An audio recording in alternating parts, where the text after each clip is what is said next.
I'm 103 years old. I'm standing at the very edge of everything, and I'm about to tell you something that your father won't tell you because the truth is a jagged blade, and nobody wants to get cut. I've lived for more than a century. I've buried 3 wives, 2 of my own children, every single friend I ever went fishing with, everyone I knew before the age of 40 is nothing but dust beneath my feet now. I've watched the world burn down and rebuild itself 4 times over. In all that time, I've learned one singular truth that claws at my throat every morning. We all live as if we have an eternity in our pockets, when in reality, we don't even own the next minute. But let me tell you when I actually learned this.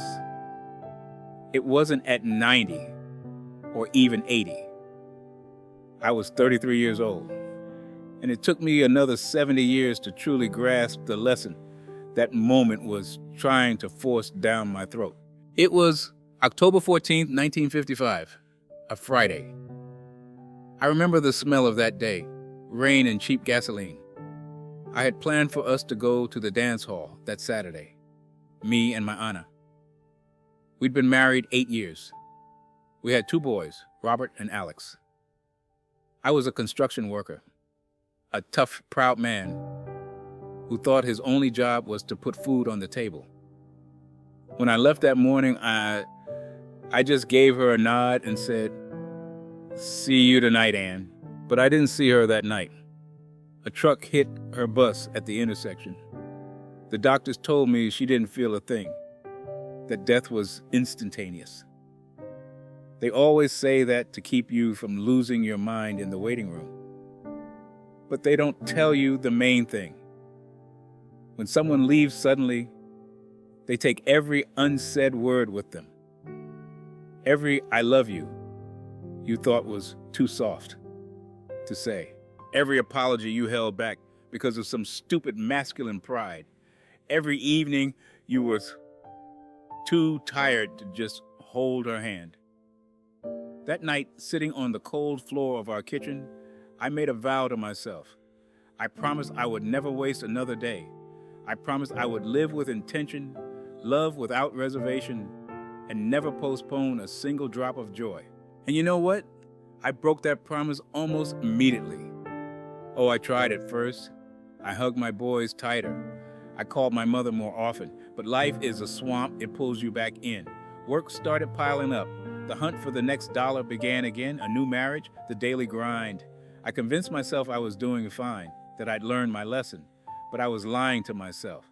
Because at 33, I didn't understand the core of it. The thing that didn't click until my 100th birthday. It's not enough to survive a tragedy and say, "I've changed." The real lesson isn't that life is short. Every greeting card tells you that. The real tragedy is that you will forget. You will slip right back onto autopilot. You will start believing you have time again. And that slow drift back into complacency, that is the real death. I married again in 1958. Maria was a saint of a woman. We had 42 years together before her heart gave out. And do you know my biggest regret? Not the fights over money or the household bickering. I regret the thousands of ordinary Tuesday nights when I was fixing a faucet or watching the news instead of just sitting with her on the porch. All the time she asked to go for a walk, and I grumbled, "Not now, I'm busy." I treated those moments like they were an infinite resource. At my age, you don't just lose people.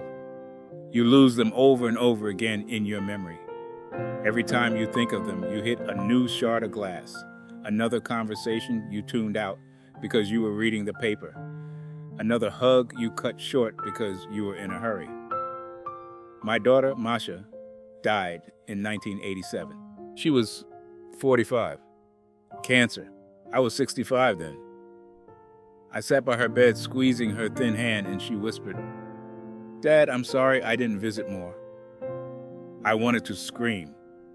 I wanted to shake her and yell, "Why are we apologizing now? Why weren't we together every day when we could have been?" But I stayed silent. I just stroked her hair and lied. I told her we had plenty of time. We didn't. My third wife, Elena, passed 2 years ago. She was 98. We were together for 21 years. And even after all of that, even knowing the price of every second, do you know what I still did? I'd still stare at the TV while she was trying to talk to me. I'd still sigh with irritation when she told the same childhood story for the 10th time. I thought, I'll listen tomorrow. But tomorrow arrived without her. You're sitting there, young and thinking, this is depressing. The old man is just venting. We all die eventually.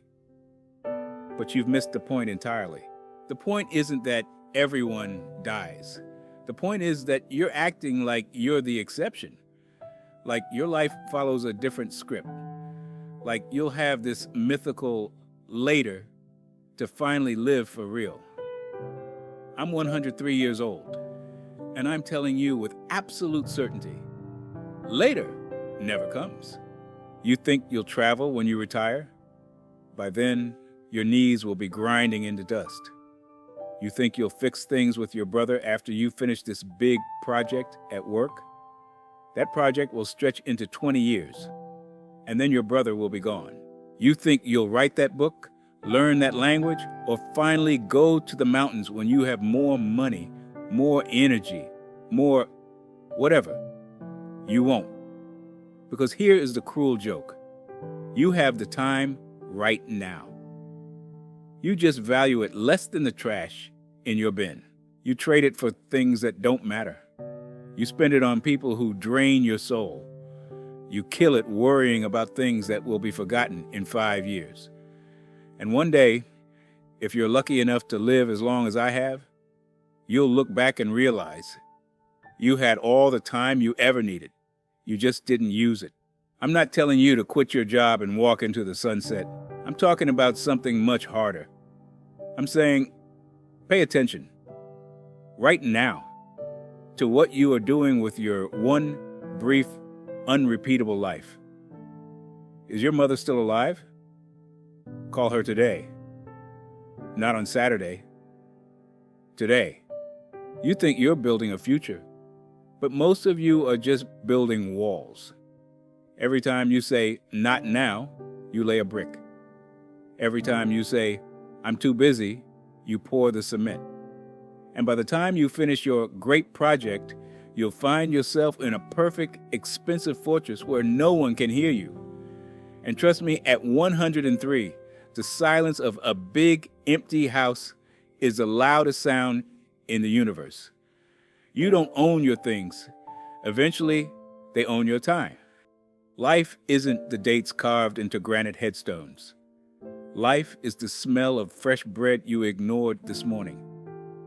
It's the way your daughter's hair felt against your cheek when she hugged you. A hug you cut short because you were checking an email. You are looking for meaning in great achievements, but meaning is hiding in the crumbs on your table, in the steam rising from your tea, and in the 3 seconds of eye contact you avoided with a stranger. You are starving for life while sitting at a banquet of moments. I look at my grandchildren, and I see them looking at me like I'm a museum exhibit. They don't realize that I am just them, arrived a little early. I am their future, staring back at them. And if I could scream one thing into their souls, it wouldn't be get rich or be famous. It would be collect glances, collect touches, collect damn coffee dates with people you love while they can still swallow. Don't wait for a special occasion. Being alive is the only special occasion you will ever get. I hope you heard me.